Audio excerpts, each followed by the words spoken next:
Kita awali. Assalamualaikum warahmatullahi wabarakatuh. Berkat Tuhan mengalir atas hidup kita semua. Semoga semua makhluk hidup bahagia, baik yang nampak maupun yang tidak nampak. Ya, perjalanan yang sangat panjang dari Hong Kong ke Taiwan, dari Taiwan ke Indonesia, tentunya sangat menguras waktu ya teman-teman ya. Dari perjalanan saya sampai hari ini nih, saya kena batuk, pilek, demam ya, rata ya. Kenapa? Karena perubahan cuaca dari dingin ke panas, panas ke dingin, dingin lagi, panas lagi. Jadi ya sempat ngedrop sakit ya, karena sangat sangat kerja keras sekali ya menurut pendapat saya ya. Jadi saya bekerja secara ugal-ugalan tanpa henti ya. Akhirnya di titik ini saya bisa bersama kalian lagi dan selamat pagi semuanya. Berkat Tuhan mengalir atas hidup kita semua, baik yang nampak maupun yang tidak nampak. Semoga semua makhluk hidup bahagia. Dan tentunya telepon saya sudah nggak berhenti sama sekali teleponnya. Sejak saya berada di Taiwan, saya nggak ngangkat telepon. Terus saya nyampe di Indonesia, saya belum ngangkat telepon. Dan hari ini adalah detik-detik akhir menuju tahun baru 2025. Tentunya kalian semua sudah tahu nih bahwa di penghujung tahun ini banyak sekali kejadian-kejadian yang bisa kita evaluasi, banyak sekali kejadian-kejadian yang di luar nalar kita sebagai manusia. Yang paling mengejutkan bagi saya, berita-berita di luar sana adalah seorang adik rela menghabisi satu keluarga kakaknya. Ini sangat mengerikan sekali ya. Karena kita tidak tahu apa yang terjadi di dalam sebuah rumah tangga. Kita tidak bisa menghakimi seseorang karena kita tidak ada di dalamnya. Tapi menurut informasi-informasi yang ada, satu hal kalian boleh cari tahu sendiri ya. Ini menurut pendapat saya adalah keharmonisan keluarga dan gaya hidup dari si adik ini.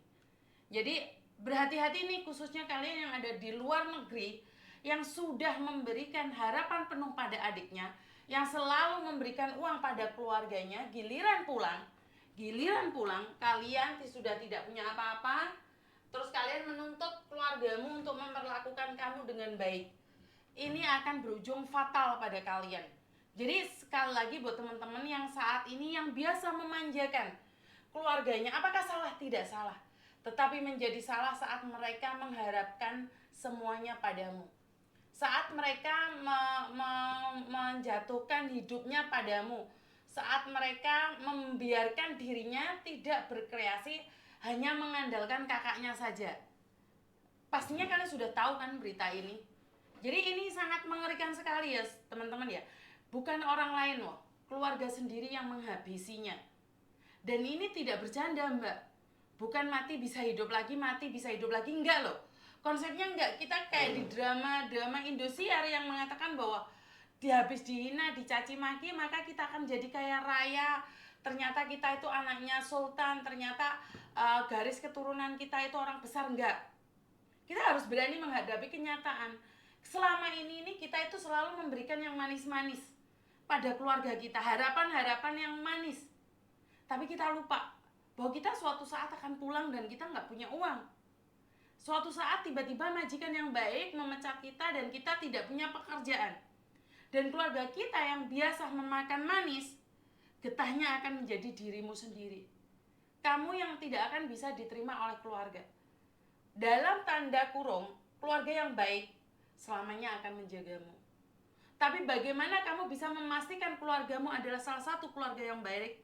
Hanya kamu yang tahu. Hanya kamu yang tahu. Jangan biasakan memberikan janji-janji manis pada keluarga. Kalau kamu pahit, katakan aja pahit pada keluargamu. Tapi kita nggak berani mengakui bahwa kehidupan kita itu dalam kepahitan. Berapa banyak mbaknya yang sudah nyata-nyata di rumah sakit, dia pun nggak mau mengakuinya pada keluarga. Kenapa? Karena dia tidak ingin keluarganya kecewa. Kalian nggak sadar bahwa dengan cara seperti itu, kalian itu semakin hancur. Kalian itu semakin habis. Gak bisa mbak dengan prinsip kamu ingin membahagiakan keluargamu, tapi kamu yang hancur. Enggak kayak gini konsepnya. Ngerti ya? Maksud saya sampai di sini paham ya teman-teman ya?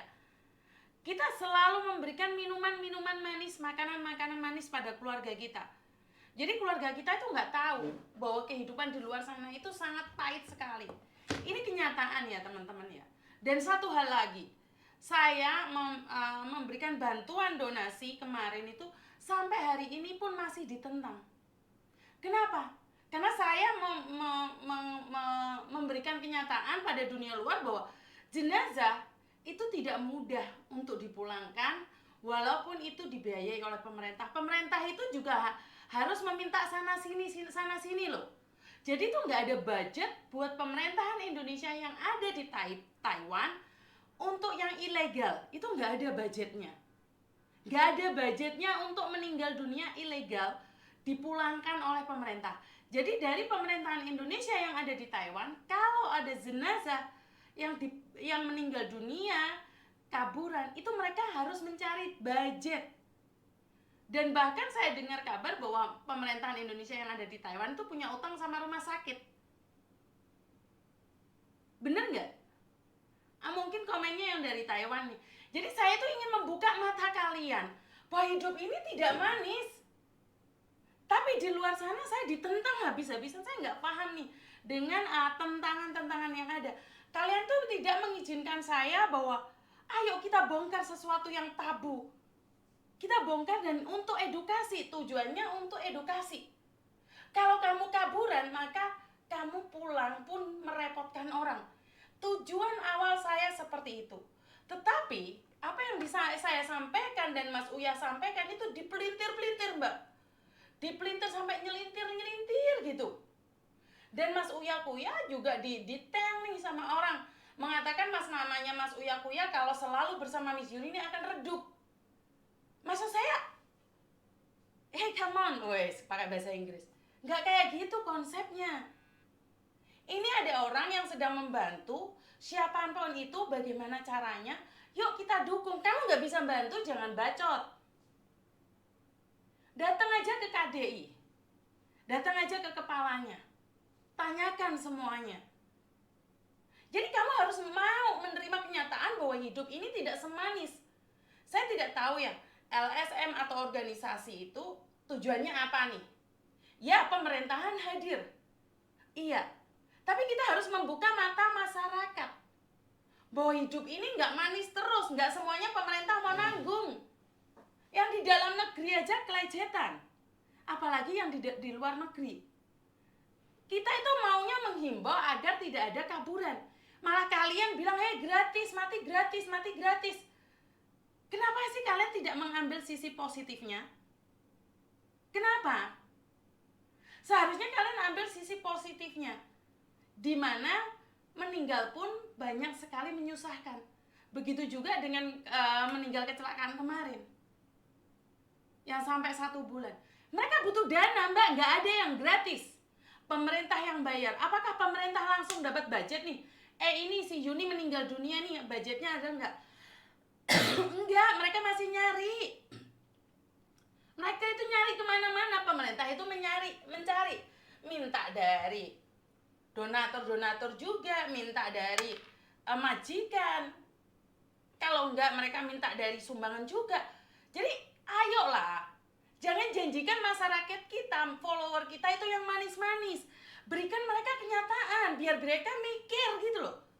Tujuan saya adalah biar kalian mikir bahwa kaburan itu kalau sudah meninggal menyengsarakan orang lain. Kok malah saya yang ditentang lah, tidak inilah, tidak itu. Mas Uya Kuya di DM lah. DM-nya di forward ke saya, kan lucu jadinya. Kenapa kalian tidak mau membuka mata kalian bahwa kaburan itu sengsara? Malah kamu memanfaatkan kaburan. Kamu ngajak bisnis sama kaburan, kan kasihan mereka. Kaburan di Hong Kong, bagaimana cara menyerahkan diri, bagaimana untuk beli tiket atau apapun. Saya terangkan secara gamblang, saya tidak pernah meminta uang dari anak-anak kaburan. 1 sen pun. Maaf ya, saya minum dulu. Kaburan di Taiwan tinggal tempat saya, itu pun gratis. Nggak ada yang saya ambil. Mereka mau beli tiket, saya bantu. Saya beli tiket pun saya kasih tahu ini harganya. Nggak ada membadi, karena bagi saya mereka kaburan itu sudah cukup sengsara. Mereka udah cukup sengsara, mereka pingin cepat pulang. Kalau di Hong Kong nggak ada bayar denda 50.000 NT, nggak ada. Tapi di Hong Kong di penjara kurang dari 2 tahun, kalau nggak kriminal dipulangkan. Karena itu saya ingin mempelajari hukum-hukum yang ada di Taiwan. Setelah saya ditentang seperti ini, saya tertarik dengan Taiwan. Kenapa Taiwan itu kok saya ditentang habis-habisan? Apakah memang ada bisnis? Kenapa kalian orang-orang pinter itu tidak mengatakan sama orang lain bahwa kalau kamu kaburan, ini loh jalannya. Ini shelter dari KBRI yang gratis. Benar nggak? Jadi, ayolah teman-teman, kalau kamu pinter berbagi ilmu, jangan menentang siapapun yang memberikan masukan pada orang lain. Hidup ini ada yang manis, ada yang pahit. Saya selalu menyuguhkan yang manis, yang pahit. Kalian katakan saya arogan. Kasus yang sama anak yang 11 bulan itu terus diungkit. Kenapa? Di mana dia sekarang? Harusnya kamu tunjukkan kesuksesan dia. Jika dia masih ikut saya ambil balik dia ke Hong Kong dan dia merubah sikapnya. Jangan bawa teman ke boarding house, jangan bawa teman atau ngobrol sama orang yang tidak dikenali. Hari ini saya rasa dia sudah bekerja di Hong Kong dengan baik-baik saja. Karena apa? Karena kalian menjanjikan yang manis-manis. Udah, tak bantu. Selesai urusannya, kamu dapat uangmu balik, dapat ini. Bukan itu konsepnya. Hidupmu berhenti sampai di situ kalau kamu terpengaruh sama orang-orang. Hidup itu hidupmu. Jangan percaya sama janji-janji manis orang lain. Mereka gak akan membantumu setelah viral. Mereka akan meninggalkanmu karena masih cari viral-viral yang lain. Jangan percaya sama orang-orang yang memberikan janji-janji manis. Karena suatu saat empedu keluar, kamu yang hancur. Di sini saya ingin bercerita tentang Hong Kong. Hong Kong nggak ada satu orang pun yang bayar. Tetapi di komen-komennya Mas Uya Kuya, katanya saya menyiksa dan menyekap. Bahasanya elegan banget. Ini orang pinter ini. Yang nulis ini orang pinter, bukan orang biasa-biasa saja. Ini orang pinter yang punya waktu nulis sampai 1 koran. Keren. Kalau menurut pendapat saya ini orang sebenarnya keren. Dia harus menjabat sebagai Pak Menteri. Karena pinternya, intelijennya, saya nggak ada separuhnya. Jadi dia terus mengungkit-ungkit dan dia langsung bandingin dengan dirinya yang hebat. Padahal kan saya bukan siapa-siapa, nggak. Saya sudah ungkapkan berkali-kali, nggak usah bandingin saya dengan siapapun. Karena saya seorang ibu rumah tangga yang kebetulan nganggur. Saya adalah ibu rumah tangga yang kebetulan nganggur, nggak ada kerjaan, ya udah nyantai aja ngonten. Jadi saya nggak ada politik-politik di luar sana ingin menjatuhkan siapapun. Dan satu hal, jangan ceritakan sama orang lain bahwa kamu itu sedang berseteru dengan saya. Saya tidak pernah membenci Anda dan saya tidak pernah berseteru dengan Anda. Saya tidak pernah membenci Anda. Saya tidak pernah berseteru dengan Anda. Dan satu hal, saya tidak kenal Anda. Saya tidak tahu siapa Anda. Jadi kalau kamu cerita sama orang, kalau kamu sedang berseteru sama saya, sementara saya tidak pernah menceritakan apa dan siapa kamu, ini kelihatannya lucu. Karena orang itu akan menanyakan sama saya, Miss Juni lagi berseteru ya? Saya bilang, enggak. Miss Juni lagi bertengkar ya? Enggak. Emang di konten saya ada nyebutin nama orang? Emang di konten saya pernah mengatakan bahwa saya lagi rame sama orang? Enggak. Loh, kenapa dia bilang lagi berseteru sama Miss Juni? Saya tidak pernah berseteru dengan siapapun. Saya itu emak-emak. Saya tuh nggak pantas berseteru. Saya cuma bisa memberikan edukasi. Saya cuma memberikan edukasi. Saya tidak pernah mau bertengkar dengan siapapun. Saya diajak salaman pun saya mau kok. Berapa banyak orang yang menghina saya saat ketemu ngopi? Nggak ada. Karena saya memang tidak pernah membenci mereka. Saya tidak pernah membenci siapapun. Konten saya ini hanya mengingatkan bahwa hidup ini tidak semanis yang mereka katakan. Saya cuma mengingatkan bahwa di luar sana tidak semanis apa yang mereka katakan. Begitu juga ini sebenarnya sebagai emak-emak yang mau ngasih tahu sama anak-anaknya. Kenapa? Karena di luar sana itu tidak sesuai dengan job. Kamu komplain dengan orang yang salah, maka hancurlah masa depanmu. Kerja tidak sesuai job, kamu ceritakan pada orang yang menanggapinya salah, hancurlah hidupmu. Kenapa? Pekerjaan yang tidak sesuai dengan job, ingat, tidak ada pekerjaan yang sesuai dengan job description. Saya dulu sebagai agensi perekrut TKW saja di kantor saya. Tapi kenapa saya harus ke penjara? Kenapa saya harus di rumah sakit?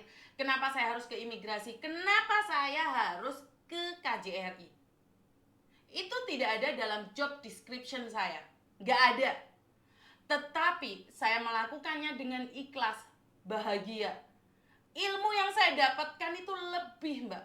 Kenapa hari ini saya bisa ngonten tentang penjara? Kenapa hari ini saya bisa ngonten tentang rumah sakit? Kenapa saya bisa ngonten tentang Taiwan, Korea, Jepang? Karena saya pernah ke sana, pernah tahu walaupun tidak banyak, itu ilmu bagi saya. Jadi itu adalah ilmu. Jangan ngerasa dikit-dikit tidak sesuai dengan job description.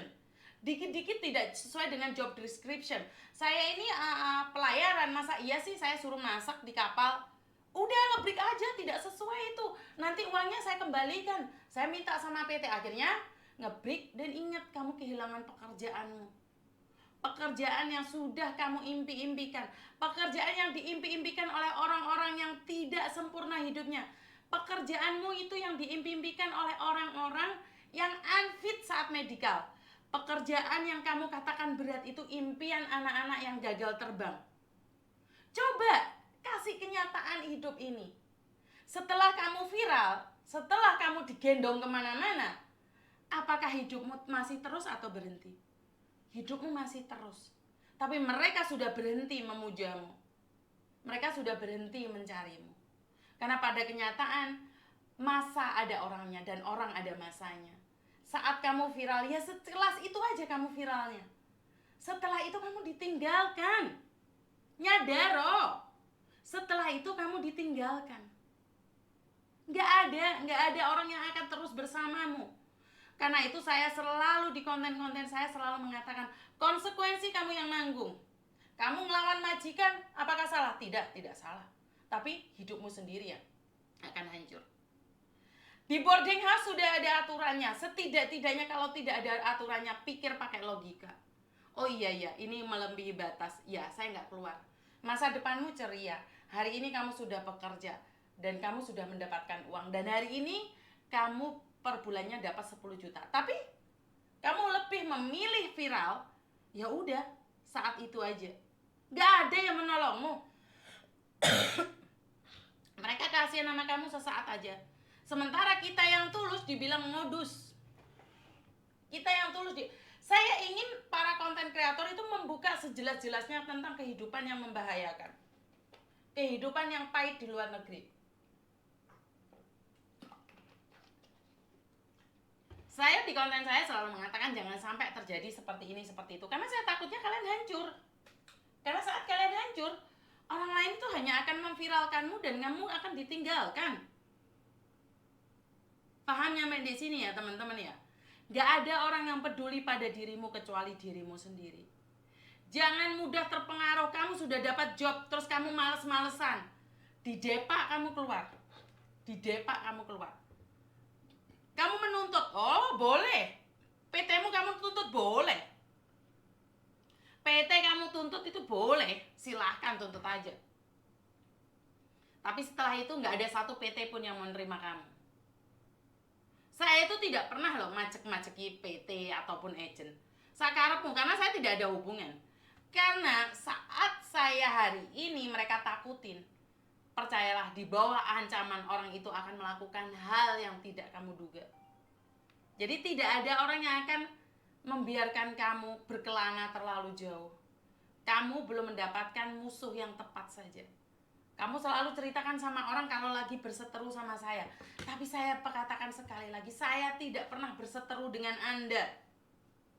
Saya tidak pernah berseteru dengan siapapun. Jadi ini sangat lucu sekali ya kalau kamu mengatakan itu. Sementara saya tidak pernah mengatakan itu. Karena biasanya pertengkaran itu terjadi dari dua pihak. Tidak hanya satu pihak, dua pihak. Tapi selama ini pernah nggak saya menyenggol kamu? Pernah nggak saya menyatakan bahwa kamu seperti ini, seperti itu? Kenapa?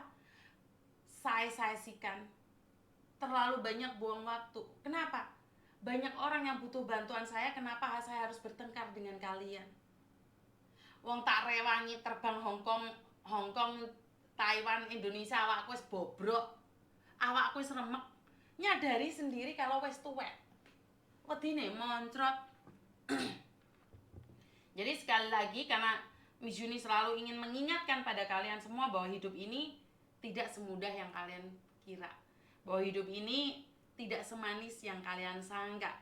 Jadi hidup ini berikan kenyataannya. Berikan kenyataan tentang hidup. Bahwa kalau kaburan itu sengsara.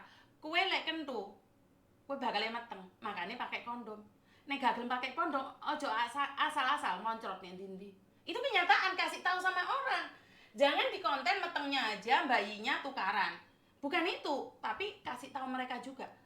Kalau kamu bejat-bejat sekalian, nggak perlu, sekarang nggak usah munafik dalam hidup ini. Kamu mau jadi apapun itu hak kamu.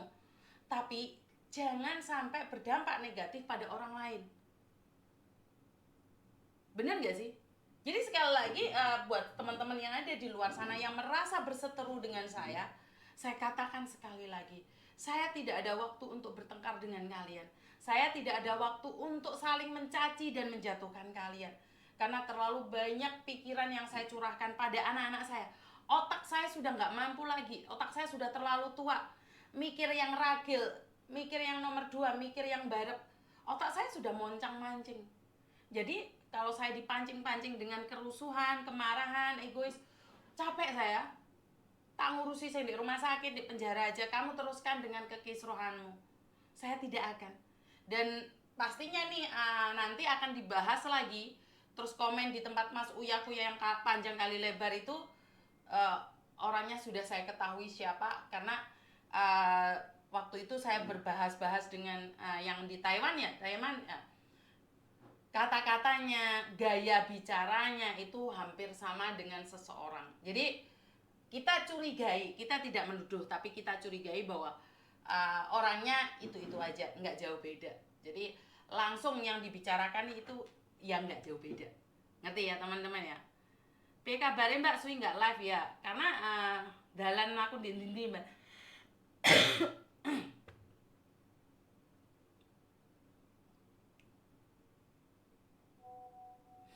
Bentar ya, karena banyak sekali yang sudah curhat ini ternyata.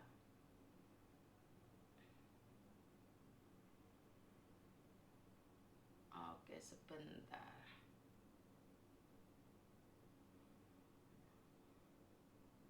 Nanggepi wong akeh wis ngelu kok, nanggepi wong malah ngelu pindho. Halo? Halo, Miss. Iya, kenapa, Nduk?